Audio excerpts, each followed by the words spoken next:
for the respondent. Your Honor, under the rules, the witness has to identify the document in open court. The problem with their stipulation, Your Honor, is that they will be having the witness identify the documents out of court. So therefore, it is no longer part of the trial.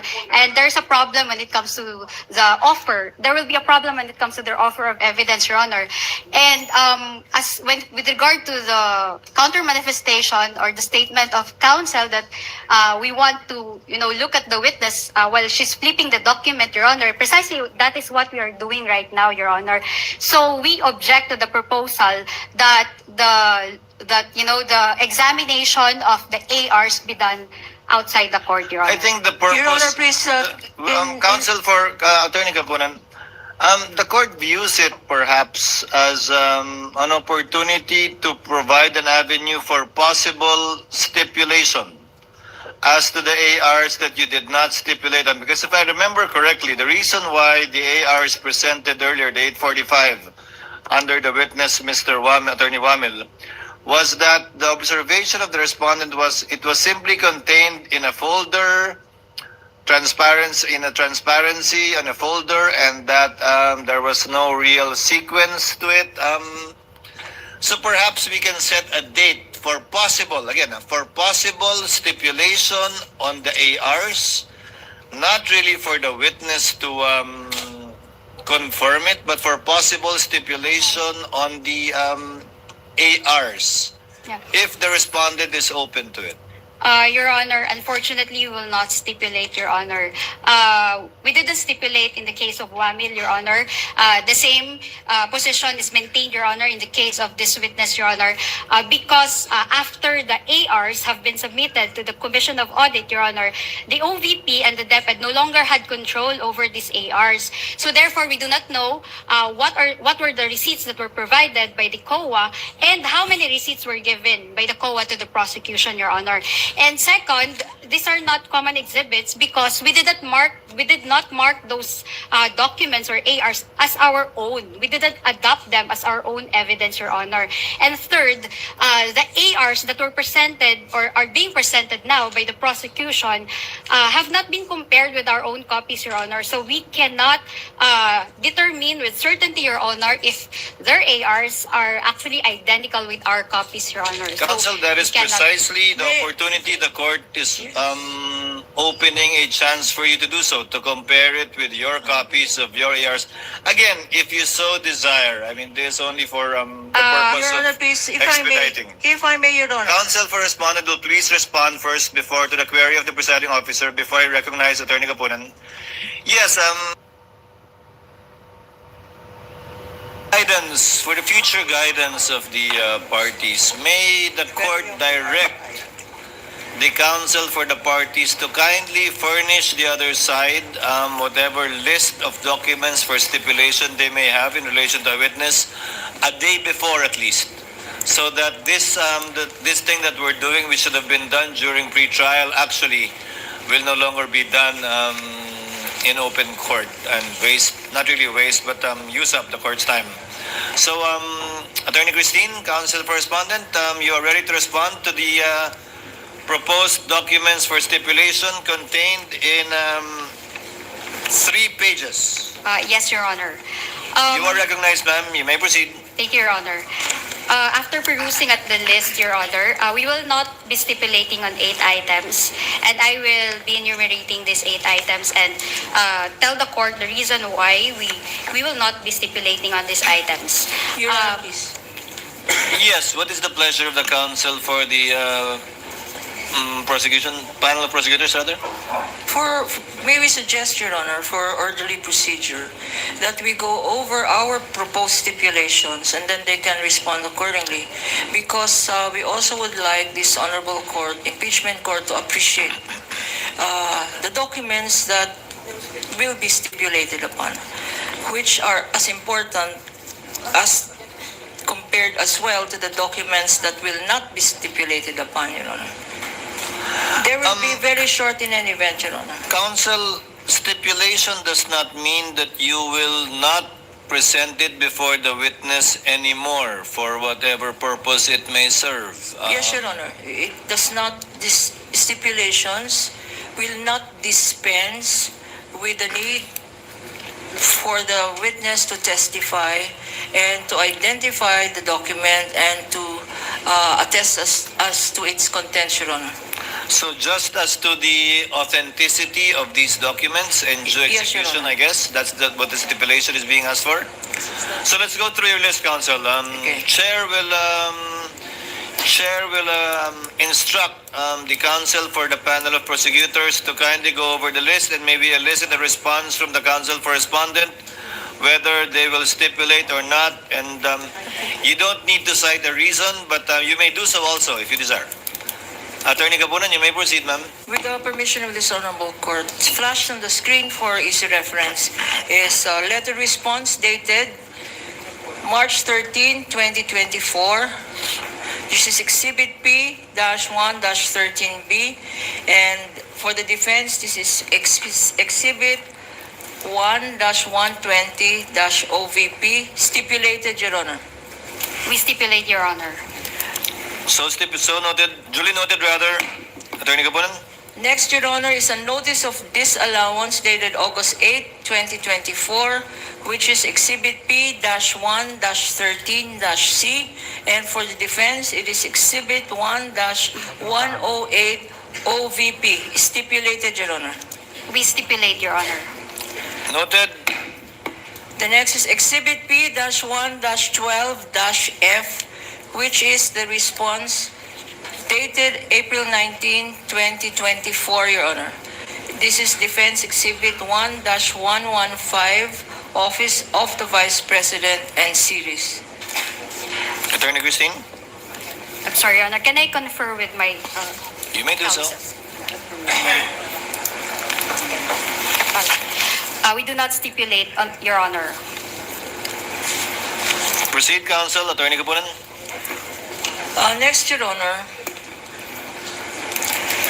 we have acknowledgement receipts for the periods February 6 to June 30, 2023, and April 25 to June 30, 2023. For the appreciation of this honorable court, Your Honor, this is Exhibits P-1-8-850 to P-1-8-1714, representing the first quarter documents of the Office of the President and the second quarter documents of the Office of the Vice President. The first quarter is 519 documents. The second quarter is 530 documents, for a total of 1,049 documents, Your Honor. Counsel, the copy you gave me is different from what you just read. The copy I have is Exhibits P1-8-849 to P1-8 to 1898. And it covers ARs for the period February 6 to March 29, 2023 for the first quarter, and April 25 to June 30, 2023 for the second quarter.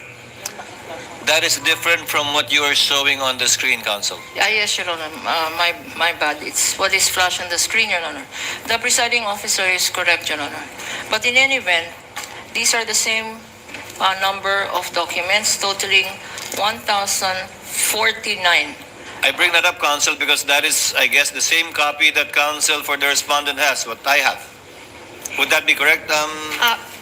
No, Your Honor. We have our own copies of the No, do exhibits. you have which the we same, is the copy that Counsel for the panel of prosecutors, is it Yes, the same yes. copy? The list, Your Honor, yes. The We same confirm copy as that. the presiding officer has, not the one flashed on the screen. Yes, Your Honor. I confirm that. So you're asking for stipulation for the ones I mentioned, the ARs for the periods I mentioned, February 6 to March 29, 2023, and April 25 to June 30, 2023. Do you stipulate, Counsel? We do not stipulate, Your Honor. Move on, Attorney Capunan. Your Honor, in connection with this, as in the first witness yesterday, since the presiding officer did point us to the particular provision in the rules of court, which is Rule 130, 3C and 3D, Your Honor, with reference to voluminous documents which would take a lot of time for this honorable court, Your Honor.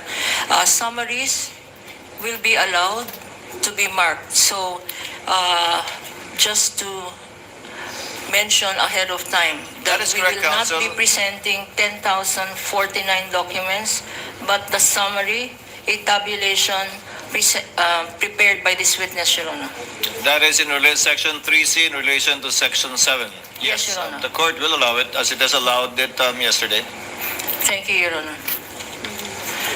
Next is Exhibit P-1-12-G, which is a certification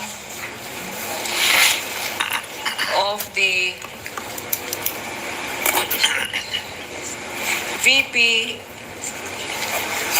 SPG, Your Honor. VP SPG certification dated April 4, 2024, which is Defense Exhibit 1-91, stipulated, Your Honor. We stipulate, Your Honor.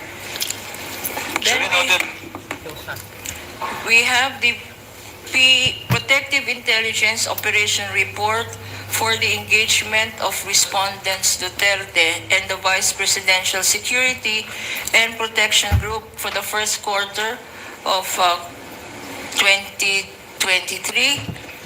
These are exhibits P-1-12-H up to P-12-H-9, which is Defense Exhibit 1-115 OVP and series, Your Honor. We have been told that Counsel will not stipulate to this, Your Honor. That is correct, Your Honor. May we know the reason, Your Honor?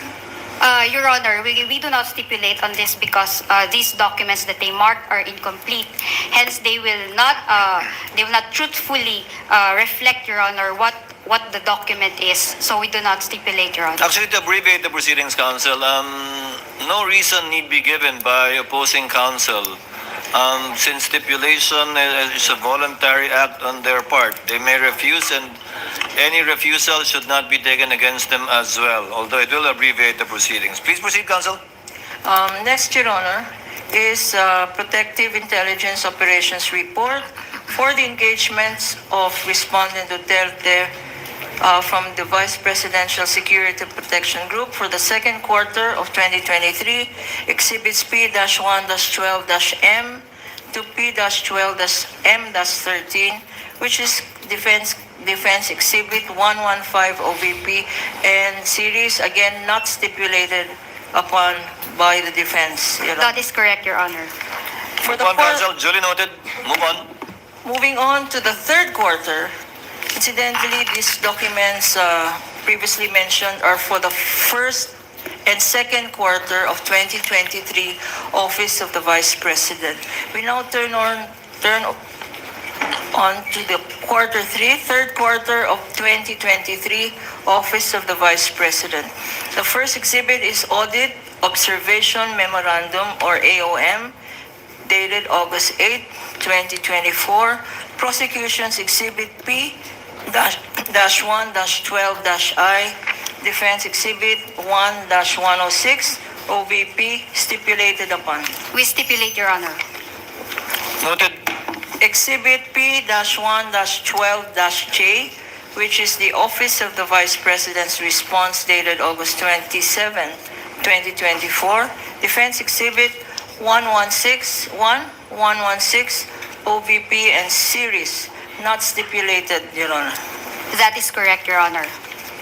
Exhibits P-1-8-1899 up to P-1-8-2672. Acknowledgement receipts for the period July 14 to September 30, 2023 for the third quarter. Not stipulated upon, Your Honor. That is correct, Your Honor. Noted. P-1-12-K, a certification dated September 30, 2023. Defense Exhibit 1-116 OVP and series, not stipulated upon. Counsel. Sorry, I think Certification dated September 30, 2023. that is stipulated, Your Honor. Not stipulated. I verify. I'm sorry? It Not is both stipulated, Your Honor. Not stipulated. It is not stipulated, Counsel. Yes, not stipulated. Not stipulated. Exhibits, thank you. Exhibit P-1-12-11 up to P-1-12-110. Protective Intelligence Operations Report. Third quarter of 2023, which is an attachment to the OVP's response dated August 27, 2024, not stipulated upon. That is correct, Your Honor. Notice of disallowance. Before you continue, counsel, I remember, Attorney Kristine, that you had 8 of these proposed documents for stipulation you will not stipulate on. Actually, Your Honor, more. it's 10. 10. Yes. With the permission of Attorney Capunan, let's try to abbreviate the proceedings. What are the remaining 2 that you will not stipulate on? Your Honor, it's exhibits P-1-17-5 to P-1-17-1229. These are the acknowledgement receipts Yes, for the Your period of February 20 to March 30, 2023, and April 20 to June 29, 2023. Correct, Your Honor. And the last one? And the last one is the acknowledgement receipts for the period July 12 to September 30, 2023, Your Honor. Marked as exhibits P-1-17, 1233 to P-1-17, 1894. The rest you stipulate on, Correct, Your Honor. which I will read for the record. With the permission of Attorney Lorna, counsel Your for the Honor. panel of prosecutors. Counsel for respondents stipulates on the following documents. Exhibit P-1-13-F, notice of disallowance dated March 31, 2026, also marked as exhibits, the respondents exhibit 1-9. Exhibit P-1-21B, response dated April 17, 2024, marked as respondents exhibit 1-90. Exhibit P-I-22A, certification dated 11 January 2024, issued by Colonel Manaros M. Boransing II, marked as respondent exhibit 1-74. Exhibit P-I-1-22B, certification dated December 30, 2023, issued by Colonel Carlos B. Sangdaan Jr., marked as likewise marked as respondents exhibit 1-75. Exhibit P-1-22C, certification dated December 5, 2023, issued by Colonel Magtanggol Panopio, also marked as respondents exhibit 1-76. Exhibit P-1-22D for the prosecution and exhibit 1-84DE for the respondent. A certification issued, undated certification issued by Colonel Adonis Bajao or Bahao. Exhibit P-1-21C, AUM dated August 8, 2024, also marked as Exhibit 1-106 OVP. Exhibit P-1-21D, response dated August 27, 2024, also respondents 1-93DE exhibit. Exhibit P-1-22E, certification dated September 25, 2023, issued by Jaikris Jan P. Mendoza, also respondents Exhibit 1-97DE. Exhibit P-1-22F, certification dated December 10, issued also by Jaikris Jan Mendoza, also respondents 1-96-DE. Exhibit P-1-22G, certification dated December 12, 2023, issued by Adonis R. Bajao, also respondents Exhibit 1-94DE. And finally, Exhibit P-1-22H, certification dated July 1, 2024, issued by Darren E. Comia, also respondents Exhibit 1-95-DE. Would that be correct, Attorney Kristine? Yes, Your Honor. We confirm the enumeration, Your Honor. You may proceed, counsel. Thank you for that, Mr. Presiding Officer. But for the better understanding of this honorable court, the acknowledgement receipts which counsel for the defense has not agreed to testify on are as follows, Your Honor. For the first quarter For the Office of the Vice President, that's 519 documents. For the second quarter, 530 documents. For the third quarter of 2023, 774 documents, Your Honor. And if we include the 845 documents identified by Mr. Wamil yesterday, for the fourth quarter of 2022, this court will have to appreciate that counsel for the defense refused to stipulate on, well, it is the right, 2,668 documents, Your Honor. And for the DepEd, Your Honor, for the first quarter of 2023, 561 acknowledgement receipts. For the second quarter, Your Honor, 619 acknowledgement receipts. And for the third quarter, 644 acknowledgement receipts.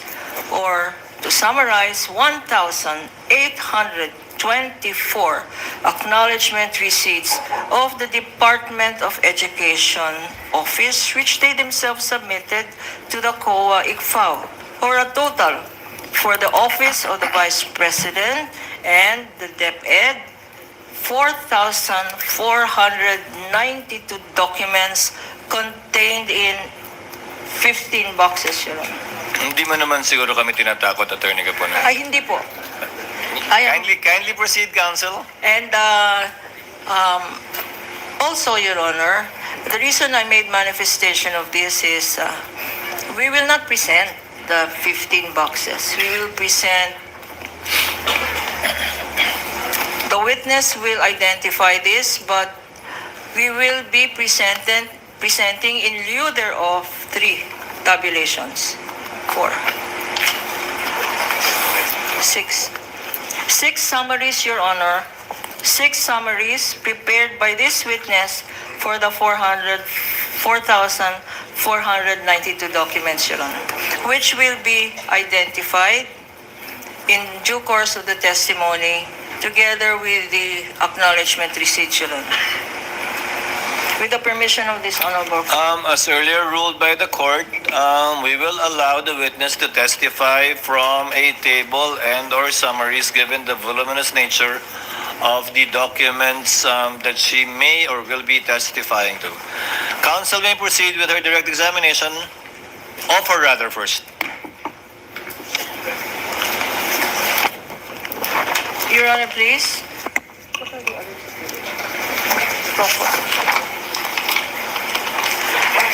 We likewise request the following stipulations, Your Honor, in addition to these documents, that the witness has taken over the audit of the liquidation documents of the Office of the Vice President for December 21 to 31, 2022, and the first to third quarters of 2023. Counsel took over from what? From Mr. Wamil. From December, meaning he took over. Has taken over the audit liquidation documents turned over by Mr. Wamil for this period, Your Honor. Presumably when Mr. Wamil retired? Yes, Your Honor. Can you give the date when she took over? Mr. Wamil retired February of 2024, if I'm not mistaken. Yes, Your Honor. February 12, 2024. Up to today. Up to the present, Your Honor, where he now serves in the COA Pasay. What does counsel for the respondent say? Your Honor, we cannot stipulate on that because we are not from COA, so we're not privy, Your Honor, to any of the resolutions or memoranda that were issued with respect to the assignment of their employees, Your Honor. Witness can testify to that later on. Move on for other requested stipulations, counsel. If any. That the witness is competent to testify as to the documents that they themselves, the Office of the Vice President and the DepEd, submitted by way of liquidation documents to the COA ICFAO. Can I comment on that, Your Honor? Yes. We will not stipulate on that, Your Honor, because they have to establish the competence of that witness to identify the documents. Move on, counsel. Your Honor, we will not proceed with the other stipulations because counsel does not seem to be in the mood to stipulate this afternoon, Your Honor?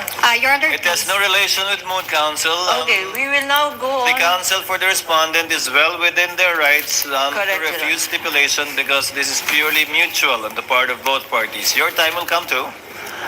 Please proceed with your offer, counsel. This testimony of this witness, Your Honor, is being offered for the following. First, that Ms. Silene May L. Del Campo is a state auditor of the Commission on Audit, Intelligence, and Confidential Funds Audit Office. Second, that Ms. Del Campo was assigned to take over the audit of the OVP's liquidation of its confidential funds from Attorney Roderick Wamil, Your Honor. For easy appreciation of this honorable court, the purposes are being flashed on the screen, Your Honor.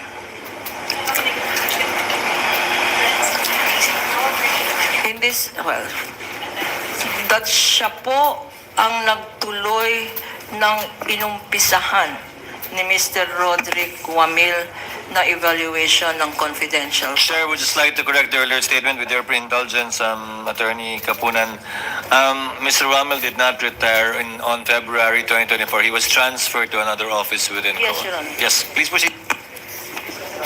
That Ms. Del Campo evaluated the response of the Office of the Vice President to the notice of suspension dated December 13, 2023, which was issued in relation to the OVP's liquidation of its confidential funds for December 2022.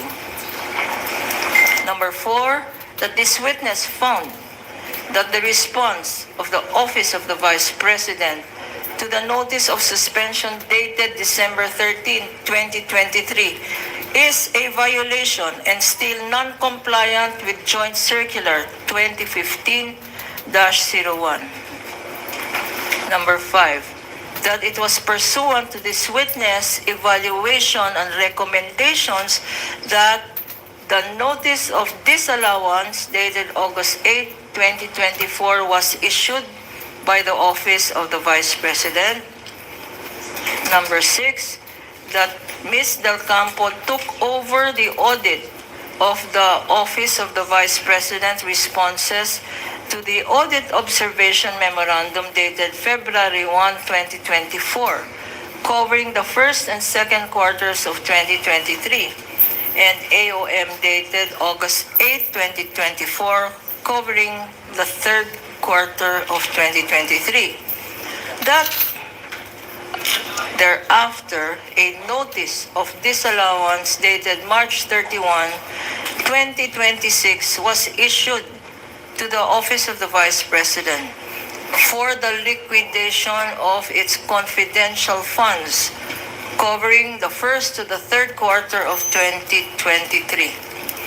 This witness also took over the audit of the Department of Education's responses to the Audit Observation Memorandum dated February 1, 2024. This covers the period the first quarter and the second quarter of 2023, and an AOM dated August 8, 2024, which covers the third quarter of 2023 for the Department of Education. Likewise, Your Honor, this witness will testify and authenticate such other documents and will attest to such other matters as are relevant and material to this impeachment case.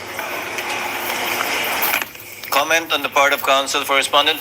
Subject to cross-examination, Your Honor. Subject to cross, counsel may proceed with her direct when she is ready. Thank you. Thank you, Counsel.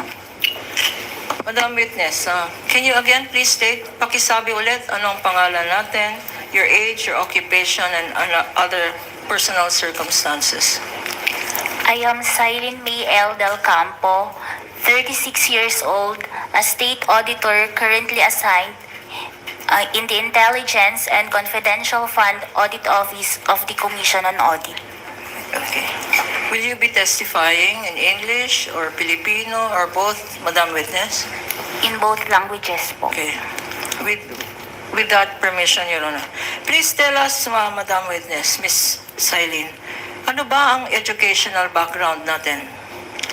Ako po ay nagtapos ng Bachelor of Science in Accountancy degree sa St. Louis University po. Okay. And you said earlier that ngayon ikaw ay state auditor na ng COA, ICFAO, Intelligence and Confidential Funds Audit Office, correct? Opo. Okay. Can you tell us, before you became state auditor to this current position, meron ka bang ibang position sa COA? Wala na po akong naging ibang posisyon sa COA. And when did you start therefore? You're being a state auditor of the COA, ICFAO. Nagsimula po ako noong August 26, 2014. August 26, 2014. Okay. Opo. Just to remind us all, ano ba ang functions nung COA ICFAO? Ang COA ICFAO po ay office under the Office of the Chairperson na nagtitake charge po sa audit ng intelligence and confidential funds ng mga government agencies po.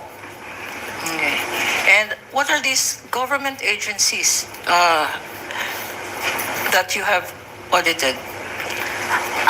Ang mga na-audit ko po is mga local government units, government-owned and controlled corporations, at saka po mga national government agencies na kasama po dito ang Office of the Vice President at Department of Education. When you say Office of the Vice President, who? Which Vice President specifically during your term, during your current position from 2014 to the present, which Vice President have you audited in terms of confidential funds? Nung magsimula po ako sa COA, sa ICFAO, ang na-audit ko lang po na liquidation documents ng Office of the Vice President ay kay Vice President Sara Duterte. Bakit siya lang, Madam Witness? Dahil nga po from 2014 hanggang sa ngayon po, yung na-submit po sa amin na liquidation documents is sa confidential fund po ni VP Sara. Mga sinubmit sa inyo? Apo. Okay. You also mentioned na nag-audit ka sa Office of the DepEd, Department of Education. Sino-sino mga secretaries ng DepEd ang na-audit mo para sa confidential funds? Sa DepEd naman po, ang na-audit ko lang po na liquidation documents na nasubmit sa office namin is liquidation documents sa confidential fund ni Vice President Sara Duterte noong siya ay Secretary of Education. Okay, bakit? Bakit si Secretary of DepEd Sara Duterte lang? Dahil po from 2014 to present, siya lang po yung Secretary of Education na may confidential fund. Let's go now to your current function as State Auditor of the COA ICFAO. And you started when, Madam Witness? Kailan ka nag-umpisa dito? August 26, 2014 po. Malalam ba? Sino ang sinundan mo sa position na ito? Pwede pong pakiulit yung tanong? You started with this office in August. Opo, tama po. And when you started in August, were there any liquidation documents of the Office of the Vice President and the DepEd in that office? Yes po, meron po. And did you evaluate them? Nung umalis po si Mr. Wamil, ako na po ang nagpatuloy ng audit ng mga liquidation documents po ng Office of the Vice President at Department of Education po. Okay. And pag sinabi mong audit, anong klaseng audit ang ginawa mo or ang ginagawa ng office mo? Ang audit po na ginagawa ng aming opisina ay post-audit po. Tell us again, what is a post-audit? Sa post-audit po na ito, natapos na po yung transaksyon at paggastos ng pondo. Doon na po kami mag-audit. pag natapos na po ang transaksyon at paggastos ng pondo. Natapos na yung transaction, nagastos na yung pera, ino-audit nyo. Anong ino-audit nyo? Ang ino-audit po namin is yung utilization ng confidential and intelligence fund. Okay.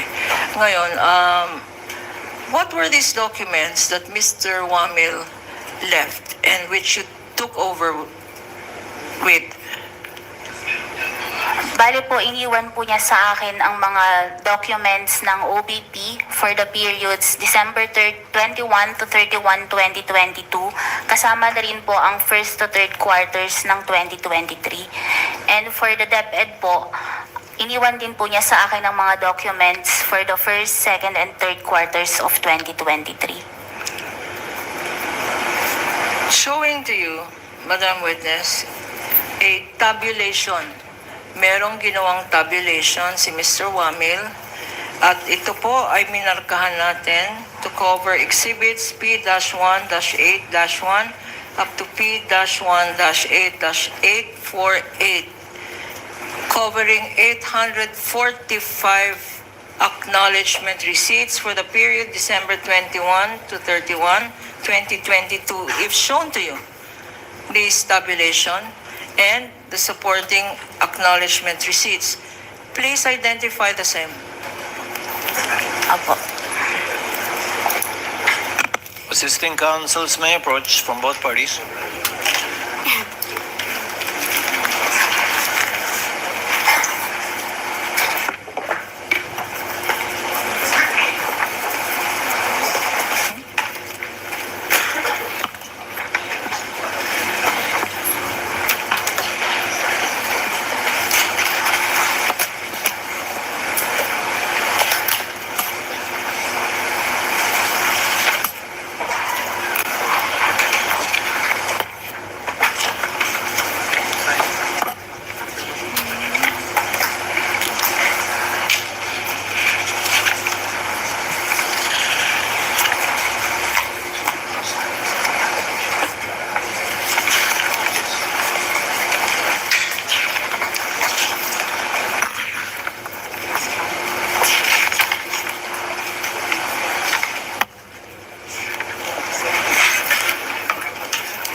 Your Honor, we manifest for the record that this witness, Your Honor, is going over, producing all of these documents, 845 acknowledgement receipts.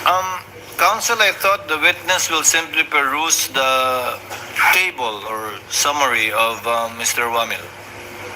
Yes, Your Honor, these are the documents. These are the ARs mentioned in the tabulation, which she also is looking at, Your Honor. Okay, so not just the summary and table prepared by Mr. Wamil, also some samples of the ARs covering the 845 ARs.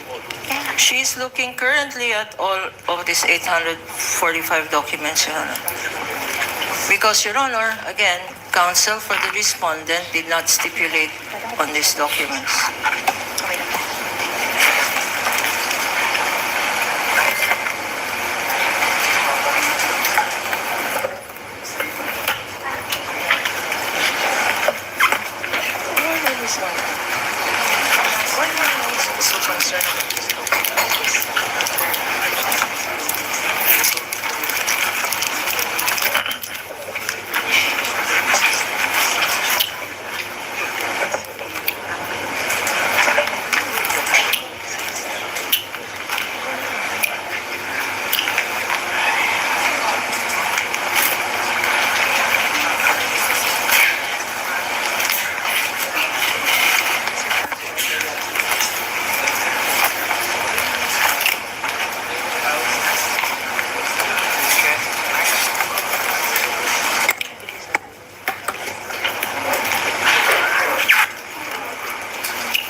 Please, for efficient use of time, Your Honor, these ARs are just being shown to the witness, Your Honor, for identification, but counsel for the respondents may certainly go over them one by one after this trial this afternoon, Your Honor.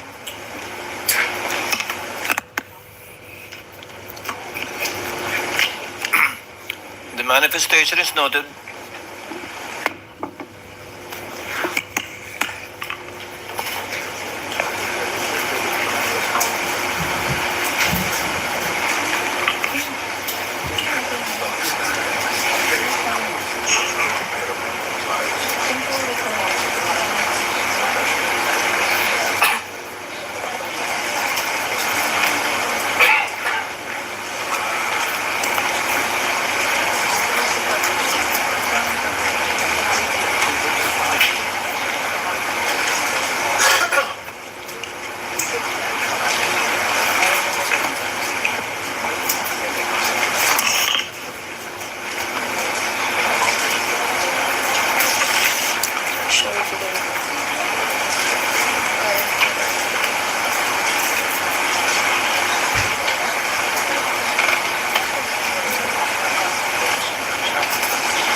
Suspension is stipulated.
Nahalok ka nilang solbok. Yan.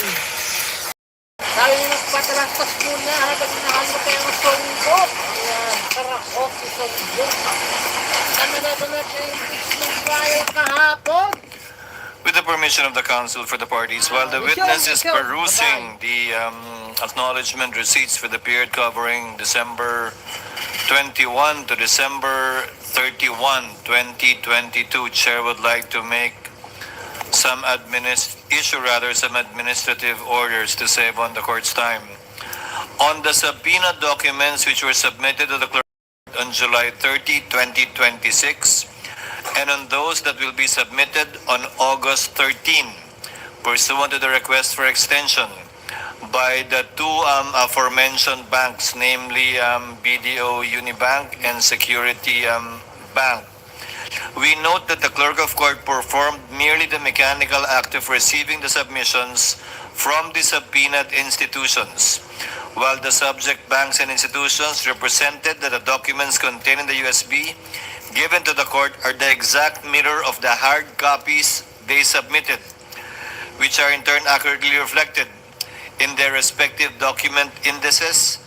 The court has had no opportunity to confirm the same. Therefore, the presiding officer orders the clerk of court to compare the digital and printed copies of the submissions, both as of now and those that will be submitted, and to check them against the list provided for by the banks to make sure that the USBs indeed contain the hard copy submitted before the court and Toto turns it over to the parties in due course. So ordered.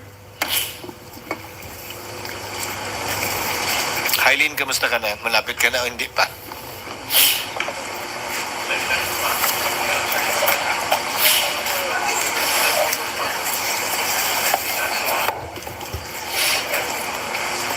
Your Honor, medyo marami pa po.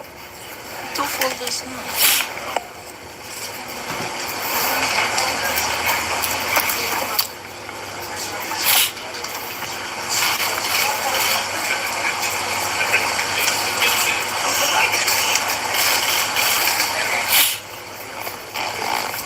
Pero again, halo kaya ang solbok.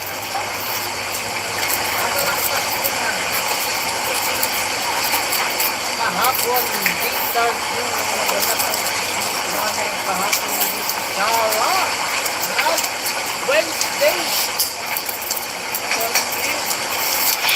Kung saan, represent, bagong dito. Kahapon, 1 year.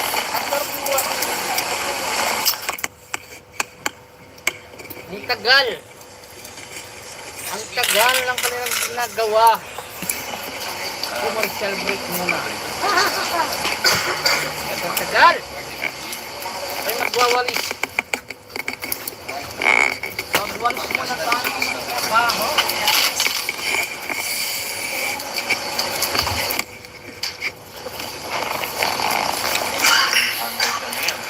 With the permission of the counsel, for the panel of prosecutors as well as the counsel for the respondent,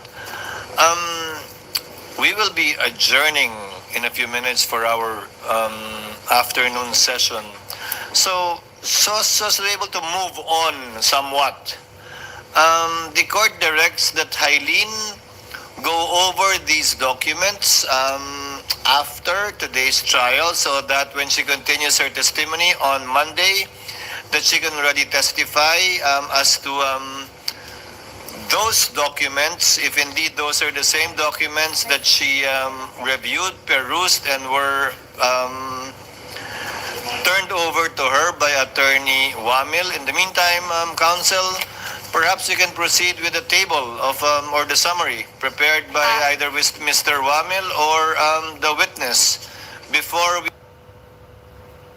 napakinggan natin si Ms. Hailin. Your Honor, just a quick manifestation, Your Honor. Yes, counsel for respondent. Yes, Your Honor. We noted that the list of accounts, which was supposed to be prepared by Mr. Wamil, with the caption OVP, open parenthesis, December 21 to 31, 2022, close parenthesis, was unsigned and it was undated. Second, the witness is merely flipping the pages without comparing the ARs with the list, Your Honor, to check whether the ARs are the same with what was listed by Mr. Wamil, Your Honor. And the third one is that we note that the folders containing the ARs were not marked as exhibits of the prosecution, Your Honor. For the record, Your Honor. Duly noted.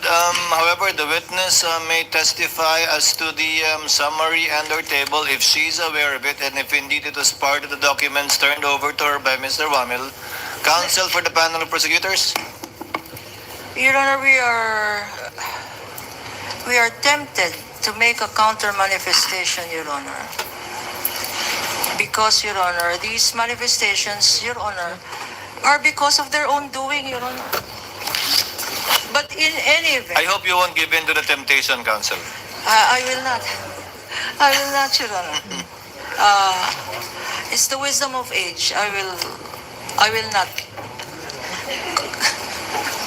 Let's get something out Yes, of Your Ms. Honor. Eileen. In fact, Your Honor, may I continue? May we continue to aid this honorable presiding officer that during the interregnum from today's proceedings until Monday, there will be other tabulations, Your Honor, and there will be other acknowledgement receipts. And we propose, Your Honor, and regret that this is not unusual, but it is necessary, Your Honor, that all of these documents, because counsel says that this witness was just flipping over them, they can do this in front of the defense counsels and us, Your Honor, for the next succeeding days, because we will be going over 4,492 documents and six summaries, Your Honor. Hopefully that we will be doing that in the next days out of court so that by Monday it will be a speedier presentation of testimonial evidence, Your Honor. If you're converting that in, are you making a motion, counsel? Yes, Your Honor, may we so move that we be allowed to do this, not only as respect to the last quarter of December 2022, which is suggestion of the presiding officer, but to all the quarters, quarter 1, 2, and 3 for the OVP, and quarter 1, 2, and 3 for the DepEd. Only with respect to the acknowledgement Only receipts. with respect to, Your Honor, the acknowledgement, the acknowledgement receipts, Your Honor. Aside from the ask for transfer of markings this afternoon, wala naman kayong mga appointment ng Webes at Biyernes, di ba? Your Honor, can I comment Yes, on that, Your counsel Honor? for the response. Your Honor, under the rules, the witness has to identify the document in open court. The problem with their stipulation, Your Honor, is that they will be having the witness identify the documents out of court. So therefore, it is no longer part of the trial, and there's a problem when it comes to the offer. There will be a problem when it comes to their offer of evidence, Your Honor. And with regard to the counter manifestation or the statement of counsel that we want to, look at the witness while she's flipping the document, Your Honor. Precisely, that is what we are doing right now, Your Honor.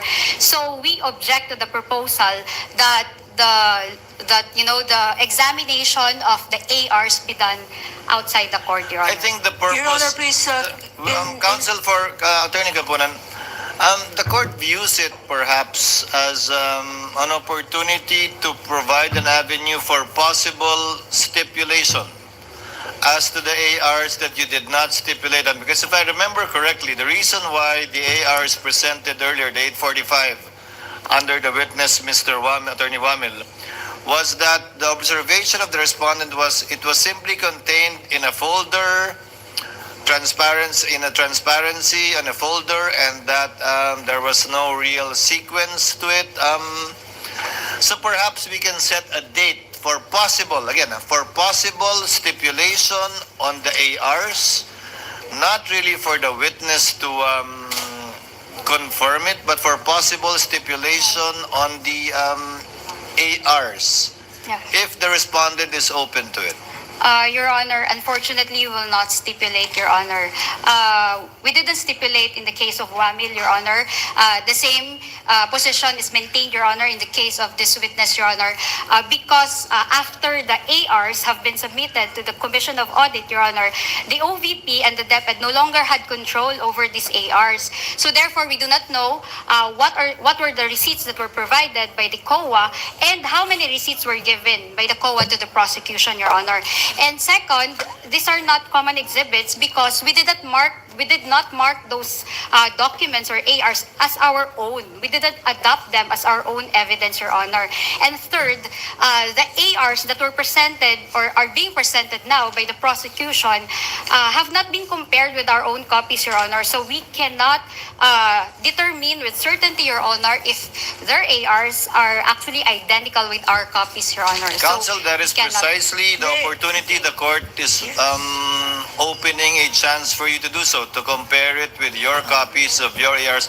Again, if you so desire, I mean, this is only for the purpose Your Honor, of please, expediting. if I may, Your Honor. Counsel for respondent will please respond first before to the query of the presiding officer before I recognize Attorney Capunan.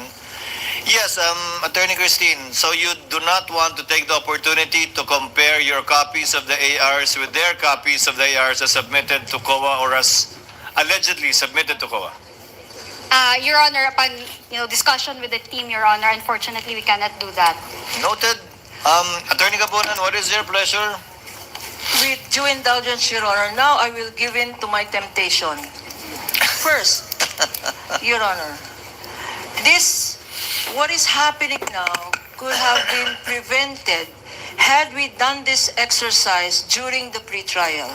When the clerk of court asked for stipulation on documents, these included stipulations on the acknowledgement receipts. That was the opportune time for the defense counsel to have examined page by page, receipt by receipt, the faithful reproduction of the COA AR copies with their own copy, Your Honor.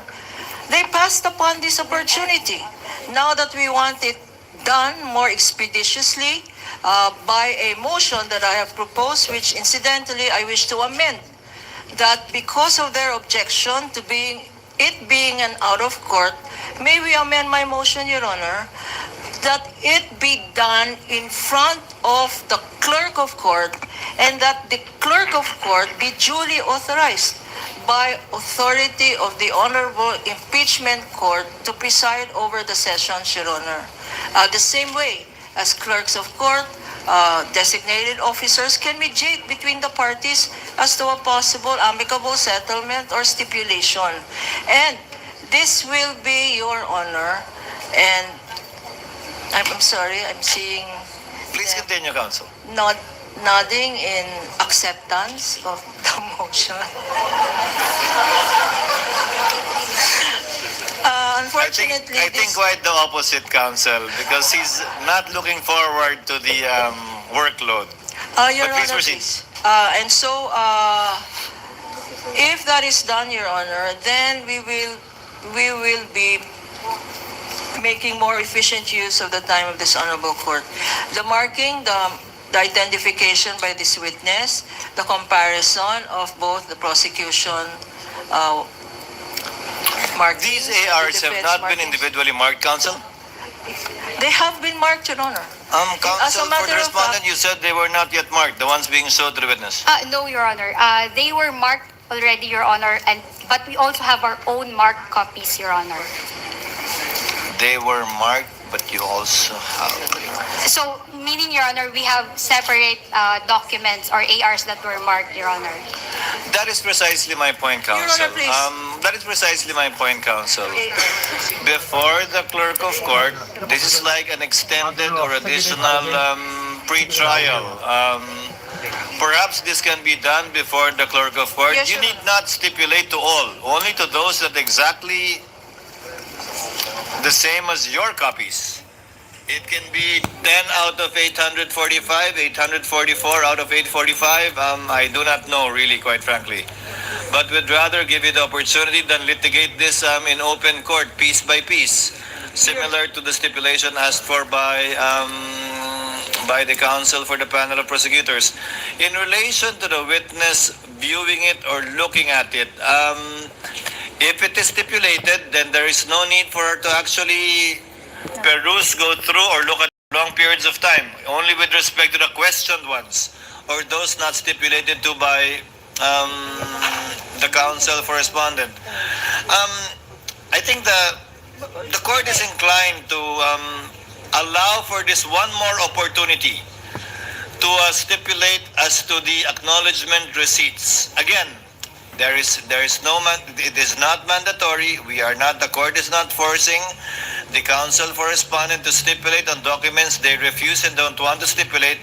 But since you have your own copies of ARs, and since the issue pertains to the chain of custody, after you submitted it to the COA, then the court would like to afford you the opportunity to compare it. Again, you need not stipulate on anything. You don't have to stipulate on a single one, but the court would rather give one more chance or one more time to try to do this, to save on the court's time, without prejudice, again, to the respondent or counsel for respondent saying that they refuse to stipulate because they are different from the copies that they have. Counsel? Yes, Your Honor. Actually, we will agree to that proposal, Your Honor, but we provided, Your Honor, that we will not be forced to stipulate that the ARs are authentic, etc. And then and time, Your Honor, shall be mutually agreed upon by the parties. Of course. Of course, Your Honor. I think, Of course, the written time should be mutually agreed upon between Thursday and Friday. Your Honor, please,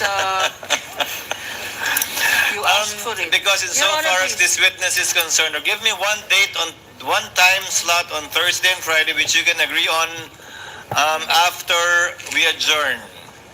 Your Honor, please, if I may add as well. In the marking of this exhibit, Your Honor, before the Honorable Clerk of Court, each acknowledgement receipt had 3 signatures. The signature of the Clerk of Court, the signature of one of the representatives for the prosecution, and the signature of the defense counsel, Your Honor. 3 signatures per document. And now they still want, they had signed each of these acknowledgement receipts, Your Honor. That's number 1. Number 2, Your Honor, perhaps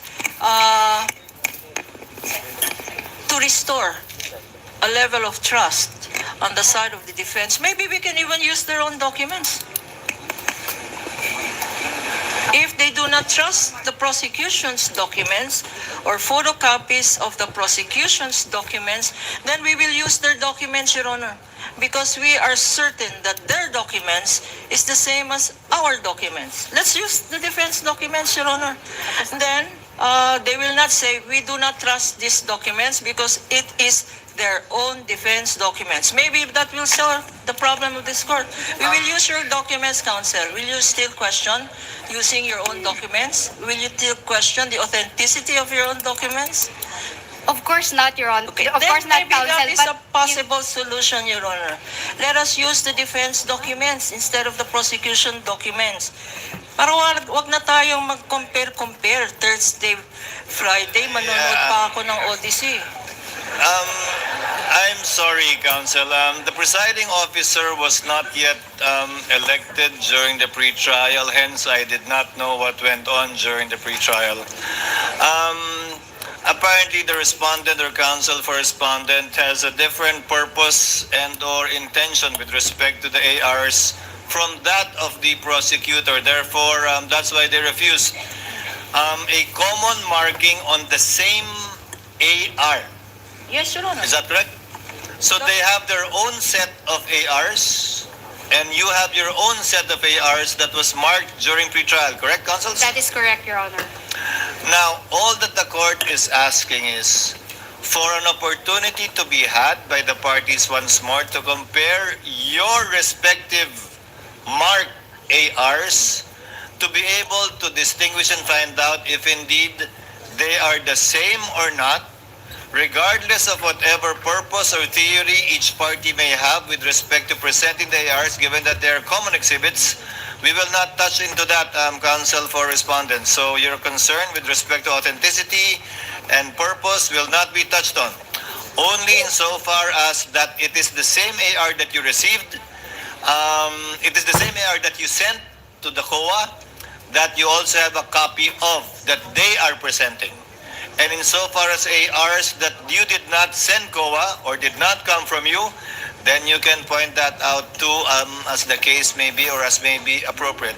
Again, without any pressure nor any mandate from the court for you to stipulate on all, just the opportunity to do so. Kindly agree on a date, councils, on a time rather between Monday and Thursday. If that is not possible, then we will continue as we have this afternoon.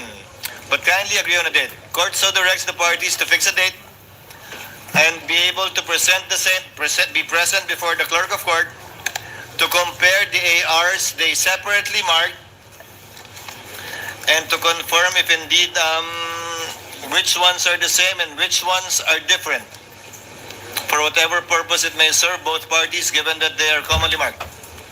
So ordered. Highly sorry, babalik ka. Wala tayong magagawa. Court will have to wind up at this point because otherwise we will be continuing with this prolonged marking of evidence, which will not only bore the viewing public but the senator judges as well, the presiding officer and the Senate President included. So we will have to cut it short at this point in time and discuss already some administrative matters before we adjourn in time for our session. Yes, Attorney Capunan. Just one more ask, Your Honor. Yes, ma'am. Earlier in the proposal for stipulation, counsel for defense was kind enough to stipulate on certain documents, Your Honor, except for 10 documents, Yes, Your Honor. Since this opportunity is given by this honorable court to compare, and we understand that their reluctance to stipulate on these 10 documents is because of their claim that it does not faithfully represent the originals, Your Honor. May we ask also that these 10 documents be perused during the period given? If only to give it a second chance and a second look, given that not much time was given to the Council for Respondents to view it. They were only given 20 minutes. So, yes, the court will allow it to allow the respondents more time to go over it for possible stipulation. Again, no pressure, Attorney Kristine. You don't have to if you don't want to. You don't have to if you don't wish to. But the court just wants to give it one more shot to save on the court's time. So ordered. Thank you, Your Honor. Now, before the court makes a ruling on the motion for judicial notice, the court promised to hear and listen to the counsel for respondents either in writing or orally. I have been informed by the clerk that no responsive pleading was given by the counsel for the respondents. So I guess you will be Your Honor, please. orally arguing the motion. If I may, Your Honor, please. Beforehand, I guess you will be orally arguing on the motion for judicial notice, counsel? Attorney Kristine? We are ready, Your Honor. Your Honor, Again, please. just to hear your side. Yes, Attorney Capunan. At this juncture, Your Honor, I respectfully turn over to our public prosecutor and head public prosecutor, Chairman Jinky. Yes, thank you, Honorable Luistro. Before I recognize you, Ma'am Hailin, you are excused. Sorry po. You are excused, but you are ordered without need for the issuance of another subpoena to appear once again before this court on August 10 and 11. 10, so in open court, you are directed to appear here once again on August 10. We will be issuing another subpoena should we require your presence again on August 11 onwards. Do you understand, ma'am? Yes po, Your Honor. So magpapakita po kayo sa Lunes uli nang wala ng subpoena. Yes po, Your Honor. Salamat po. Your excuse, ma'am, and thank you for your presence and cooperation this afternoon and your patience. Now, this won't be oral arguments. The court, the chair just wanted to hear from the counsel for respondents. So, really, this will not be oral arguments between the parties. Yes, what is the position of the counsel for respondent insofar as the motion for judicial notice of certain records of the House Good Government Committee and Public Accountability Committees, if I'm not mistaken. Attorney Kristine, you'll be arguing? Yes, Your Honor. You may proceed, ma'am, when you're ready. Thank you, Your Honor. The defense would like to oppose the motion for judicial notice on the following grounds. Number one, the judicial notice rule cannot be taken of disputed matters. Number two, the respondent must be given an opportunity to be heard by way of cross-examination before the court admits in evidence the matters covered by the TSNs, the video recordings, and the committee. And number three, the proceedings before the COJ were questioned by the respondent before the Supreme Court as a fishing expedition and mini trial. On the first point, Your Honor, judicial notice cannot be taken of disputed matters.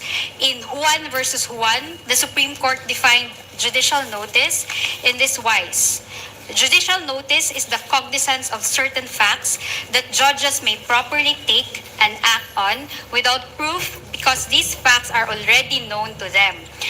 Differently, it is the assumption of a court of a fact without need of further traditional evidentiary support. The principle is based on convenience and expediency in securing and introducing evidence on matters which are not ordinarily capable of dispute and are not bona fide disputed. While the CGGPA and COJ hearings were made public, we do not dispute that, Your Honor. The matters discussed within them, which were documented via the TSNs, video recordings, and committee reports, are not facts automatically admissible in this impeachment trial. Rather, they remain asserted that must be proven by evidence. We note, Your Honor, that Article 1 of the Articles of Impeachment alleges the following: that President Sara Z. Duterte committed culpable violation of the Constitution, graft and corruption, and betrayed public trust through the systematic misuse, misappropriation, and irregular liquidation of confidential funds amounting to 500 million pesos released to the Office of the Vice President and 112.5 million pesos released to the Department of Education. Clearly, Your Honor, these are not just statement of facts. These are accusations of misuse, misappropriation, and irregular liquidation of confidential funds which must be proven by the prosecution through presentation of evidence.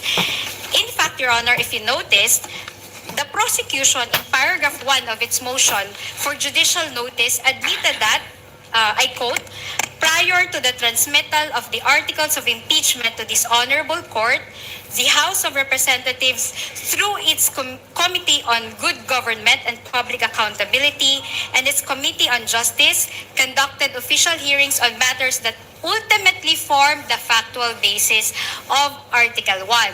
We highlight that, Your Honor, ultimately form the factual basis of Article 1, which is the misuse and misappropriation of confidential funds. Okay. Article 1 of the Articles of Impeachment as a continuation. These proceedings were officially documented through transcript of stenographic notes or TSNs, official audio-visual recordings, and committee reports. I am just reading, Your Honor, I'm just referring to the motion of the prosecution. Thus, we cannot take the TSNs, the video recordings, and the committee reports as they are, Your Honor, without cross-examining the witnesses of the prosecution. The impeachment court cannot just take the utterances, testimonies, the questions and answers, and the interpellations during the COJ and the CGGPA hearings as factual findings and statements of truth without going through the usual route of evidence presentation. In fact, Your Honor, we are even unsure whether these videos are spliced, edited, or shortened, with due respect, and whether the TSNs are accurate and edited or modified as portions turned out to be different to our transcribed notes, which leads me, actually, Your Honor, to my second point. That because the matters covered by the pieces of evidence, Your Honor, which the prosecution would like this court to take judicial notice, are exactly the matters that are being heard before this impeachment court, the respondent must be given an opportunity to be heard by way of cross-examination before the court admits in evidence the TSNs, the video recordings, and the committee reports. The requirement of due process is basic. It is the opportunity to be heard before the court, and affording the respondent the opportunity to cross-examine the authenticating witness serves a dual purpose, Your Honor. First, it validates the existence of the video recordings, the TSNs, and the committee. And second, it verifies their accuracy and completeness. The Constitution explicitly guarantees the respondent's right to ensure that these pieces of evidence have not been altered, edited, or modified to fit the prosecution's narrative of Article 1. Consequently, the respondent is fully entitled to have all the observations, the objections, and cross-examination questions placed on record before the court admits these documents in evidence. It is also a matter of record, Your Honor, that the videos that the prosecution would like the court to take judicial notice were not played during the pre-trial conference, Your Honor, and it is with the understanding between the parties that there shall be subjected to proper authentication and identification during trial, consistent with the rules of court. And third, the respondent has directly challenged the House of Representatives Committee on Justice proceedings before the Supreme Court, Your Honor, characterizing them as a mere fishing expedition and an authorized mini trial, Your Honor. Consequently, the respondent declined to participate in these proceedings, maintaining that the HOR-COJ lacks the jurisdiction to conduct these trials. Under Articles 9, Section 3, Paragraph 6 of the Constitution, the respondent submits that exclusive power and authority is vested solely with or in the Senate, Your Honor.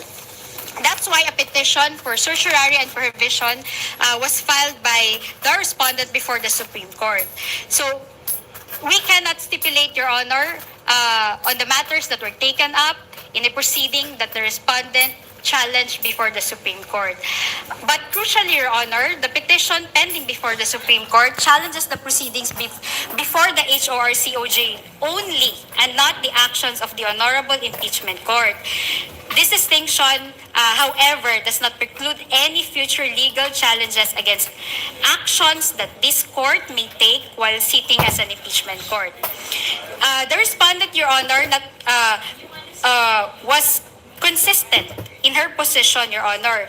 In fact, in a letter dated March 24, 2026, the respondent through counsel informed the HOR-COJ that she cannot attend the mini trial and fishing expedition being done by the said committee because of the committee's apparent lack of authority under the Constitution. The closing paragraphs of the letter state, and I will read the closing paragraphs for the record. In light of this, while the invitation for the respondent and counsel to participate in the committee's mini trial is well noted, we cannot, however, do so at this point on the ground that the committee and or the HOR, as well as any of its members, lack jurisdiction to conduct any form of trial or exercise any of its incidents. Absent such jurisdiction, any attempt to proceed in the nature of any form of trial or invoke powers ancillary to it is unconstitutional. Consequently, the respondent puts on record her objection to any requests, motions, or similar efforts aimed at obtaining or fishing for supposed evidence through processes that necessarily presuppose the existence of lawful authority and jurisdiction under the Constitution, which in this case is absent. As timely stated in the appearance and consolidated answer, both made ad cotelem, the respondent does not waive any jurisdictional or other objections she has to these proceedings, nor her right to seek the appropriate legal remedies. Nonetheless, she is prepared to meet the charges against her in proper jurisdiction. And because of that, Your Honor, the court must decline to take judicial notice because the very validity and authority of the House of Representatives COJ proceedings are currently challenged before the Supreme Court. Now, on closing, Your Honor, on its face, actually, the motion may look like a plea for this honorable court to take judicial notice of the purported official legislative acts described by the prosecution. However, Your Honor, if you really examine the motion, Your Honor, in reality, however, the motion is actually akin to a public prosecutor, the House of Representatives, asking the criminal court, here the impeachment court, to take judicial notice of the complaint that was filed before the fiscal, here the HORCOJ, and all matters related thereto, including those that transpired during the preliminary investigation without the need for presenting witnesses in court. That is actually what the prosecution is doing in our view, Your Honor. Dahil ang mga pandinig na ito sa House of Representatives ay siya mismong paksa ng paglilitis ng hukumang ito, at ayon mismo sa prosecution, those hearings became the factual basis for Article 1 of the Articles of Impeachment. Nararapat lamang po na ang mga TSNs, video recordings at committee reports na naglalaman ng mga tanong ng kongresista, pati na ang mga pahayag at sagot ng mga testigo ay patunayan ng prosecution sa pamamagitan ng pagpresenta ng testigo upang magpatunay sa katotohanan ng mga ito. In closing, Your Honor, would like to quote the Supreme Court in Juan versus Juan. The Supreme Court said, the article in the website cited by the RTC patently lacks a requisite for it to be of judicial notice to the court because such article is not well and authoritatively settled and is doubtful or uncertain. It must be remembered that some articles appearing in the internet or the websites are easily edited and their sources are unverifiable. Thus, sole reliance on those articles is greatly discouraged. The defense opposes the motion, Your Honor, on identical grounds. Salamat po. Again, these are not oral arguments, counsel. Chair had anticipated the position of the counsel for respondent. In fact, Chair would like to clarify. The Juan versus Juan case is the Lavandera Co case, right? Yes, Your Honor.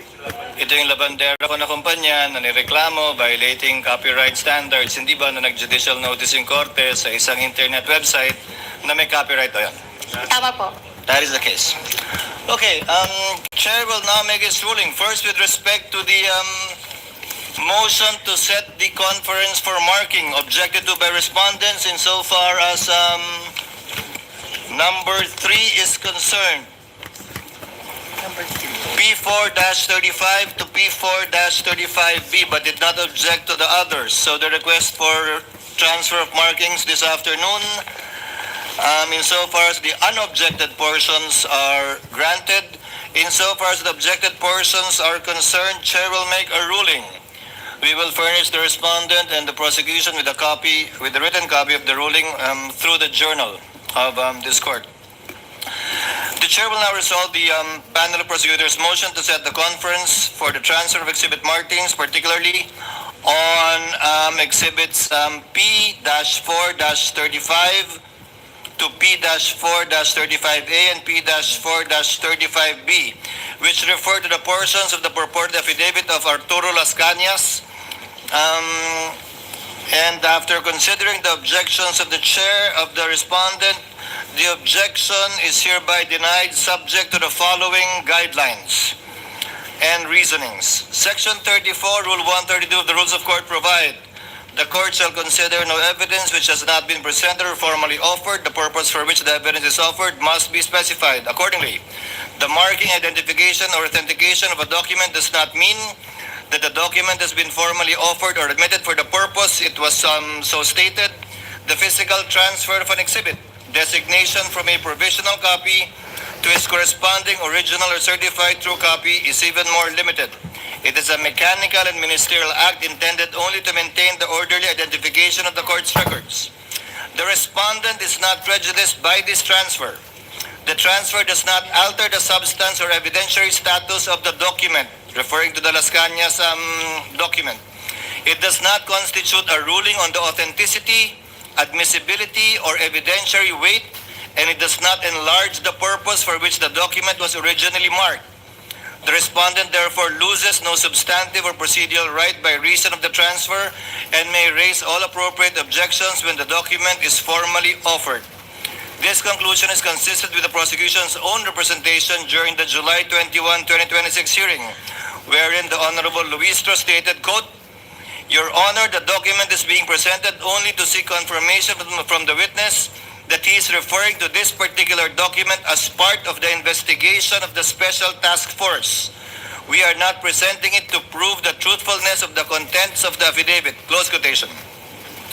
The chair likewise previously ruled, quote, "Again, this is only as to the fact that this is what the NBI used in their open investigation and coming up with their findings, not as to the truth of the statements being read by Director Matibag." Close quotation. The chair further clarified on even date, July 21, 2026, the chair will cut short any further identifications of the witness in regard to this affidavit. This is only as to the fact that Las Cañas executed a document that they used in their open source investigation, not as to the truth of what was said. The limitations remain controlling even after the transfer of the marking of this exhibit to a certified true copy. Exhibits P-4-35, -35A, and -35B remain merely independently relevant statements only to establish that the document came to the attention of and was used by the NBI in its investigation. It may not be used as proof of the truth of the allegations stated therein. As stated in Espinelli versus People, GR number 179-535, dated 6/9/14, when the relevant fact is merely that a statement was made, the hearsay rule does not bar proof of that fact, regardless of the statement's truth or falsity. Finally, the transfer of the markings does not cure the defects already placed on the record.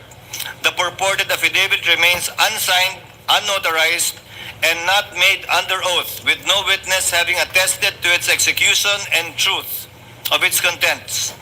The contents of the affidavit at this time remain hearsay, the transfer of the markings notwithstanding to a certified true copy of that document.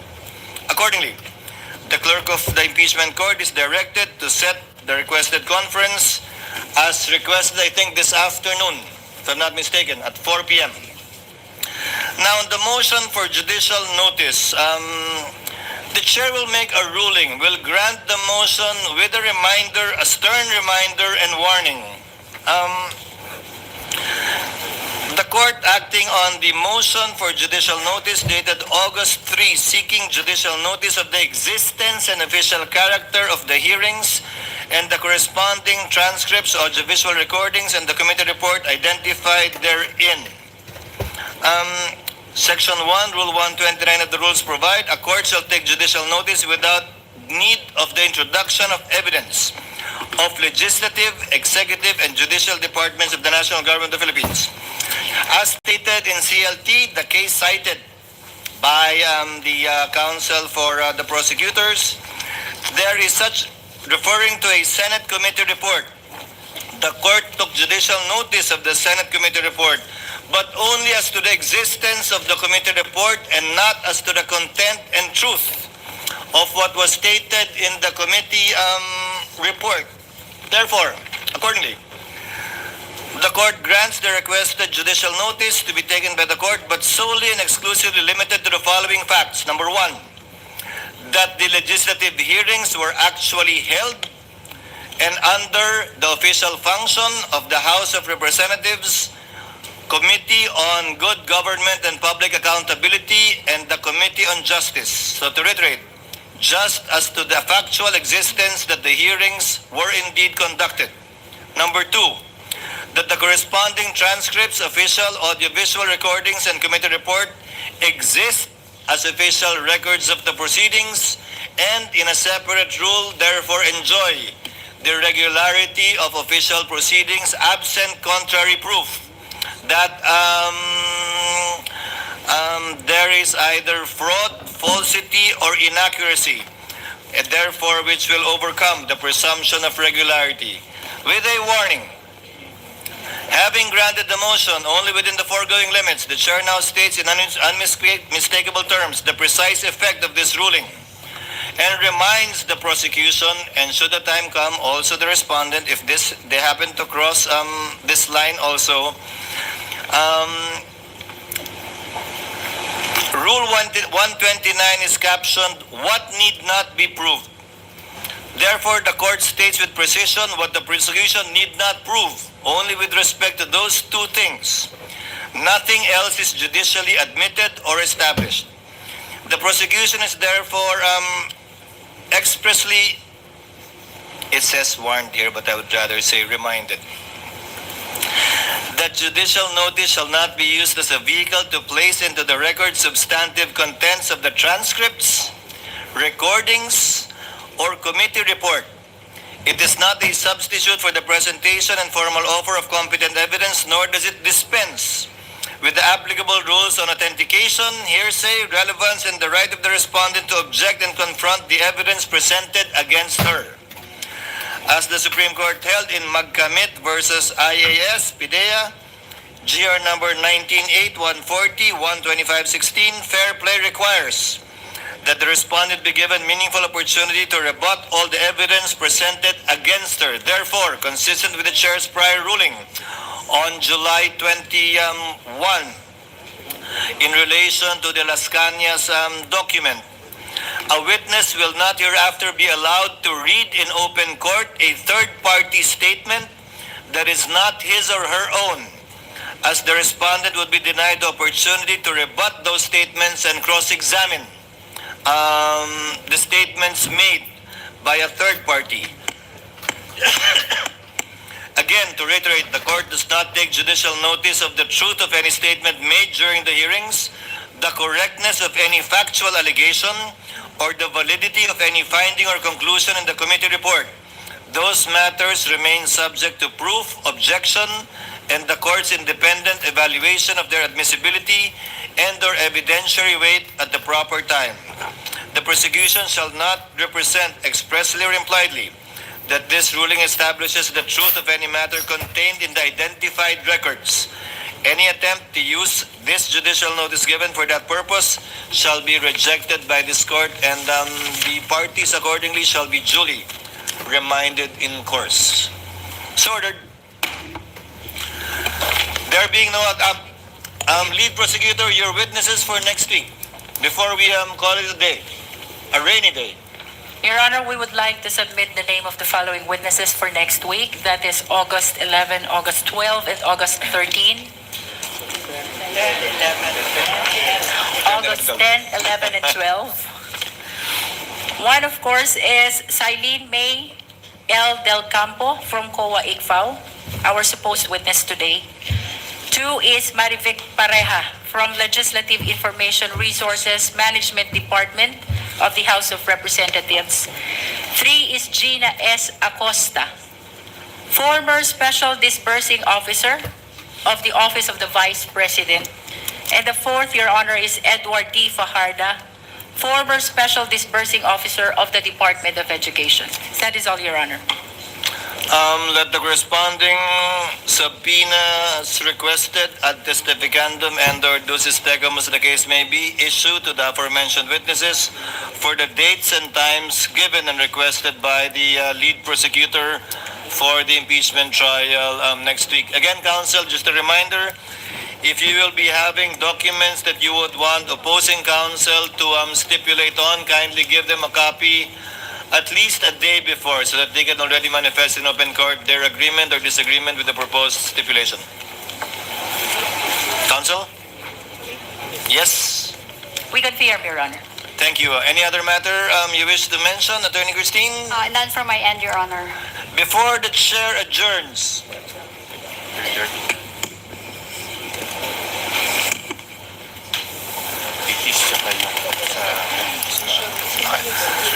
there being no other business to be taken up by the impeachment court at this time, the trial is hereby adjourned until 10 a.m. of Monday, August 10, 2026.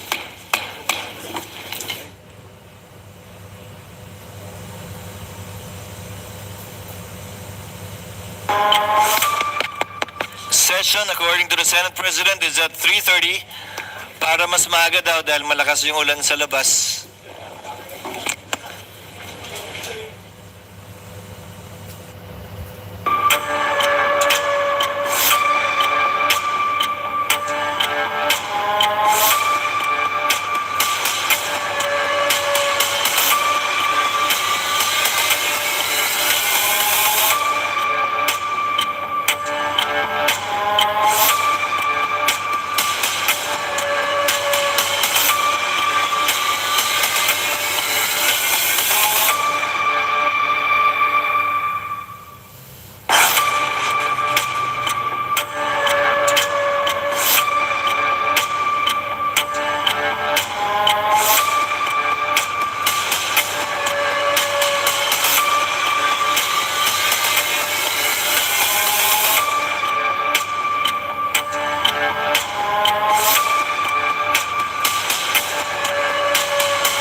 For today, August 5, 2026, the Senate President Sherwin Gatchalian opened the session at exactly 10 a.m., with 17 senators present, constituting a quorum for the 12th day of the impeachment trial.